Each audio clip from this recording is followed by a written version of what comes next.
सारं बिंदु संयुक्तम् नित्यं ध्यायन्ति योगिनः। ईश्वर कोई वस्तु भी नहीं है जिसे आप प्राप्त कर लेंगे। ईश्वर एक चेतना है, ईश्वर एक एहसास है, ईश्वर एक आपके साथ रहने वाली, लगातार बनी रहने वाली ऊर्जा है। और ये ईश्वर, ये ऊर्जा, ये ईश्वरीय ऊर्जा, ये सदा आपके साथ ही है। बहुत बड़ा एक प्रयोग चलता था, एनी बेसेंट ने किया, जे कृष्णामूर्ति के लिए किया और 5 लोग और थे जिनके लिए किया, कि उन्होंने कृत्रिम बुद्धा, एक आर्टिफिशियल इंटेलिजेंस डालने की कोशिश की कुछ व्यक्तियों में, कुछ साधक उन्होंने तैयार किए और उन्होंने ये चाहा कि ये बुद्धा का ही रूप बन जाए। उन्हें बचपन से ही बहुत कड़ी ट्रेनिंग दी गई, उन्हें बचपन से ही ऐसा जताया गया जैसे वो स्वयं बुद्धा ही हैं, और पूरा धम्मपद और पूरा धर्मचक्र और पूरी बुद्धिस्ट नॉलेज और पूरा ज्ञान उन्हें दिया गया और बहुत कड़े नियमों में उन्हें रखा गया। उनमें से एक की तो मृत्यु ही हो गई, इतना कठिन परिश्रम था। और एनी बेसेंट फिर भी अपना प्रयोग करती रही, थियोसॉफिकल सोसाइटी के लोग थे वो, और उनका ये मानना था कि हम ईश्वर को बना सकते हैं। ईश्वर यदि एक मानसिक स्थिति का नाम है, एक मन स्थिति ईश्वर की है, तो हम ईश्वर को बना सकते हैं, हम वो मन स्थिति पैदा कर सकते हैं, हम वो चेतना पैदा कर सकते हैं। तो फिर बहुत बड़ा प्रयोग उन्होंने किया, लेकिन जिस दिन समय आया, जे कृष्णामूर्ति को जिस दिन सामने पेश किया गया, लोगों के सामने जिस दिन ये कहना था कि हाँ मैं ही बुद्धा हूँ, उस दिन उन्होंने पलायन कर दिया, उस दिन उन्होंने इनकार कर दिया। 6000 लोग इकट्ठे थे सामने, लेकिन उन्होंने कहा कि नहीं, मैं बुद्धा नहीं हूँ, मेरे अंदर वो चेतना नहीं है और मैं कुछ भी नहीं हूँ। तो फिर पूरा प्रयोग फेल हो गया। पूरे प्रयोग को फेल होने का कारण यही था कि आप उस चेतना को एक भौतिक रूप देने जा रहे थे, जो चेतना भौतिक नहीं है, जो चेतना आध्यात्मिक है, जो चेतना आपके भीतर है, और वो चेतना को आप किसी भी इंस्ट्रूमेंट से नाप नहीं सकते, उस चेतना को आप किसी इंस्ट्रूमेंट से बना नहीं सकते, आप उस चेतना को किसी ट्रेनिंग से ला नहीं सकते। ये वाह्य है, अगर किसी को आप ट्रेनिंग देंगे तो नहीं हो पाएगा, लेकिन स्वयं को यदि आप ट्रेनिंग देंगे, यदि स्वयं के भीतर आप उतर जाएंगे, यदि स्वयं को आप देख लेंगे, तो अवश्य ही आप उस चेतना तक पहुंच पाएंगे। अभी पिछले दिनों एक समाचार आया था जिसमें एक देश के राष्ट्रपति बड़ी शान से कहते हैं कि यदि कोई ईश्वर है तो मैं चैलेंज करता हूं कि कोई ईश्वर के साथ सेल्फी लेकर आए और मुझे दिखाए, मैं अपना पद छोड़ दूंगा। फिलीपींस के राष्ट्रपति डुटेर्टे अभी भी गद्दी पर हैं। उन्होंने ये चैलेंज किया कि कोई भी व्यक्ति ईश्वर के साथ सेल्फी लेकर आए और मैं अपनी गद्दी छोड़ दूंगा। मैं उन्हें कहना चाहता हूं कि ईश्वर सेल्फी में नहीं, ईश्वर सेल्फ में मिलता है। जो सेल्फी में मिल जाए वो वस्तु होती है, जो सेल्फी में मिल जाए वो एक भौतिक चीज़ होती है, वो एक फिजिकल बॉडी होती है, लेकिन जो सेल्फ में मिलता है वो आपका अपनत्व होता है। और ईश्वर से मिलने का एक प्रोटोकॉल होता है। जैसे आप राष्ट्रपति हैं तो आपसे मिलने का एक प्रोटोकॉल है, तो पहले आपको तैयारी करनी पड़ेगी, पहले आपको एक प्रोटोकॉल से गुजरना पड़ेगा, तभी आप ईश्वर से मिल सकते हैं। और ईश्वर किसी चैलेंज से नहीं मिलता, ईश्वर किसी चुनौती से नहीं मिलता, ईश्वर सरेंडर करने से मिलता है, ईश्वर मानने से मिलता है। यदि आपने भीतर का अहंकार खो दिया होता तो आप ईश्वर को देख सकते थे, तो फिर सेल्फी लेने की ज़रूरत नहीं पड़ती। यदि आपने अपने भीतर कहीं प्रेम देखा होता तो फिर आप ईश्वर से मिल सकते थे, तो फिर आपको कोई सेल्फी की ज़रूरत नहीं पड़ती। यदि आपने अपने भीतर कहीं अहिंसा का भाव रखा होता तो फिर आप ईश्वर को देख सकते थे, तो फिर आप ईश्वर से मिल सकते थे। और ईश्वर से मिलने के लिए ईश्वर आपके पास नहीं आएगा। यह बहुत कम होता है कि ईश्वर आपके पास आ जाए, लेकिन आपको उस रेंज में जाना पड़ता है जहाँ ईश्वर है। ये व्यक्ति भी जो सड़क पर कंकड़ पत्थर चुन रहा है, ये चेतना की उस रेंज में आ गया है जहाँ ईश्वर है, ये ईश्वर की रेंज में आया है। तो हमें भी उस चेतना की, उस ईश्वर की रेंज में आ जाना है। जब हम उस ईश्वर की रेंज में आएंगे तो फिर वो ईश्वर हमें अपने आप मिल जाएगा। जैसे सागर में कई कई दिन तक कोई जहाज यात्रा करता है और कोई किनारा नहीं मिलता, फिर दूर से एक लाइट हाउस दिखाई देता है, तो होता क्या है, अब वो जहाज उस लाइट हाउस की रेंज में आ गया है, तो फिर वो किनारे भी लग जाता है। लेकिन जब तक वो लाइट हाउस की रेंज में नहीं आता, तब तक उसे किनारे का भी पता नहीं लगता।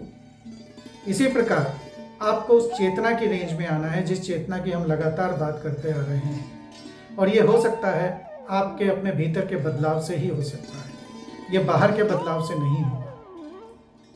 बहुत अच्छी बात है कि हम नहा धोकर बैठते हैं, पूजा पाठ करने बैठते हैं, लेकिन मन की शुद्धि तो नहीं होती, तन की शुद्धि तो कर लेते हैं। मन तो फिर भी कहीं और ही रहता है और चेतना का तो पता ही नहीं होता। तो जिस कॉन्शियसनेस की हम बात करते थे, जिस सुपर कॉन्शियसनेस की हम बात करते थे, जिस सुप्रीम कॉन्शियसनेस की हम बात करते हैं, यदि हम उसी में रमे रहते हैं, यदि हम उसी में रहते हैं और हमारा हर कर्म समर्पित होता है, तो फिर हम ईश्वर की रेंज में होते हैं और फिर ईश्वर यहीं है, अभी है और तुरंत मिल सकता है। जिस प्रकार से वो जहाज चला आ रहा है, कई कई महीने हो जाते हैं जहाज को, ज़मीन नहीं मिलती है और वो जहाज आगे से आगे बढ़ता चला जाता है, तो फिर यही कहता है कि ईश्वर नहीं है, ईश्वर नहीं है, या वो किनारा नहीं है, नहीं मिल पा रहा वो किनारा, कहीं भटक तो नहीं गया। लेकिन यदि चलना नहीं छोड़ता, यदि वहीं रुक नहीं जाता है, तो एक दिन अवश्य ही उस लैंप पोस्ट की रेंज में आ जाता है, उस ईश्वर की रेंज में आ जाता है, जहाँ से ईश्वर उसे अपना लेता है, जहाँ से ईश्वर उसे मिल जाता है और जहाँ से ईश्वर उसके भीतर आ जाता है और वो ईश्वर के भीतर चला जाता है। तो ये अद्वैत की यात्रा जो है, ये द्वैत की यात्रा जो है, ये अद्वैत में बदल जाती है। तो फिर आप ईश्वरमय हो जाते हैं और ईश्वर सदा है, यहीं है, लगातार है। अंधेरे का कोई अस्तित्व नहीं है। अंधेरा तभी होता है जब लाइट नहीं होती, जब रोशनी नहीं होती। रोशनी आते ही अंधेरा समाप्त हो जाता है।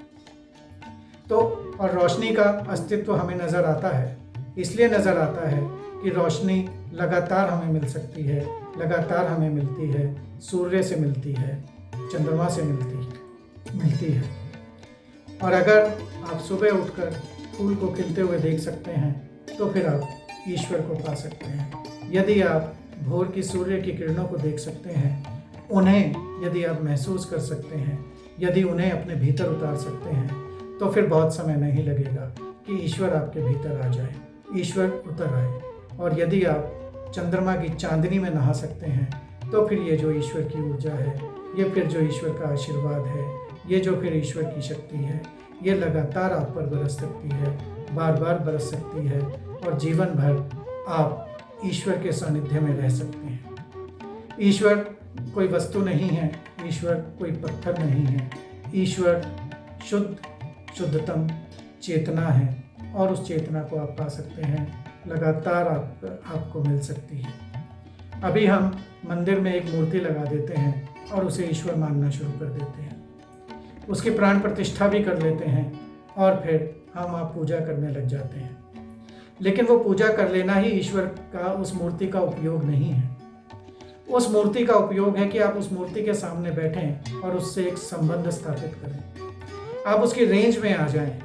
वो मूर्ति का अपना एक ऊर्जा चक्र है, उस मूर्ति का अपना एक आभा मंडल है, उसकी अपनी एक इलेक्ट्रोमैग्नेटिक फील्ड है। आप उस फील्ड में आ जाएं, आप अपनी ऊर्जा को उस मूर्ति की ऊर्जा से जोड़ दें, तो फिर वो ईश्वर की मूर्ति आपके लिए अद्भुत अनुभव ला सकती है। आपको ईश्वर का तुरंत अनुभव हो सकता है, आपको उसकी प्रेजेंस महसूस हो सकती है, उसी मूर्ति के माध्यम से महसूस हो सकती है।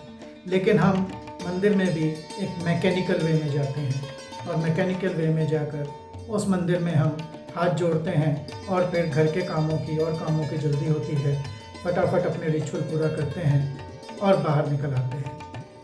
लेकिन वहाँ जाइए, बैठिए, थोड़ी देर ईश्वर के साथ, ईश्वर की मूर्ति को देखिए, उससे संबंध स्थापित कीजिए। जब आप थोड़े दिन में पाएंगे कि मूर्ति से आपका एक कनेक्शन हो गया है, एक ऊर्जा का चक्र मूर्ति और आपके बीच में बनने लगा है, और वो ऊर्जा का चक्र आपके भीतर जिस प्रकार की शांति देगा, और वो ऊर्जा चक्र आपको विभिन्न प्रकार के ज्ञान से भी भरेगा, तो अब आपको एहसास होगा और आपको पता लगेगा कि सचमुच ईश्वर है यहीं और अभी। तो हम आज बात कर रहे हैं ईश्वर की चेतना की, और वो चेतना हमारे भीतर भी है, कहीं बाहर से हमें नहीं लानी है, हमारे भीतर है। हमें सिर्फ करना क्या है, ईश्वरीय चेतना, ब्रह्मांडीय ऊर्जा, ब्रह्मांडीय चेतना जिसकी हमने पहले भी बात की है, उसकी रेंज में आना है। और उसकी रेंज में आने के लिए ये कार्य शुरू होगा अपने आप को भौतिक रूप से ठीक करने पर, मानसिक रूप से ठीक करने पर। और जैसा एक दिन मैंने पहले भी बताया था कि जिस प्रकार हम प्याज के छिलके छीलते चले जाते हैं और अंत में शुद्धतम प्याज बचता है, तो वही आत्मा का शुद्धतम रूप है, शुद्धतम स्वरूप है, वही चेतना है, वही बीज है, वही ईश्वर है। और उस ईश्वर को हम पा सकते हैं जिस प्रकार हम प्याज का एक एक छिलका उतारते हैं और हम ये मानकर चलें कि इस एक छिलके के साथ हमारा क्रोध विसर्जित हो गया, अगले छिलके के साथ हमारा लालच विसर्जित हो गया, उससे अगले छिलके के साथ हमारी चोरी करने की भावना, झूठ बोलने की भावना और अन्य प्रकार के जो भी दोष हैं वो एक एक छिलके के साथ हमारे समाप्त होते जा रहे हैं।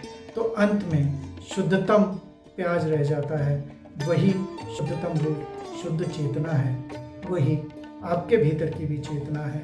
इसी प्रकार अपनी चेतना को जागृत करना है। शरीर की भूख, जैसा मैंने पहले बताया कि सुबह खाएंगे तो दोपहर को फिर चाहिए, शाम को फिर चाहिए। मन की भूख है इच्छाओं की भूख, और वो इच्छा की भूख मन की ऐसी होती है कि अभी मन को कुछ अच्छा सुनने को चाहिए, संगीत चाहिए, कभी कोई पिक्चर देखने को चाहिए, कभी कुछ और चाहिए। मन की भूख थोड़ी अलग होती है।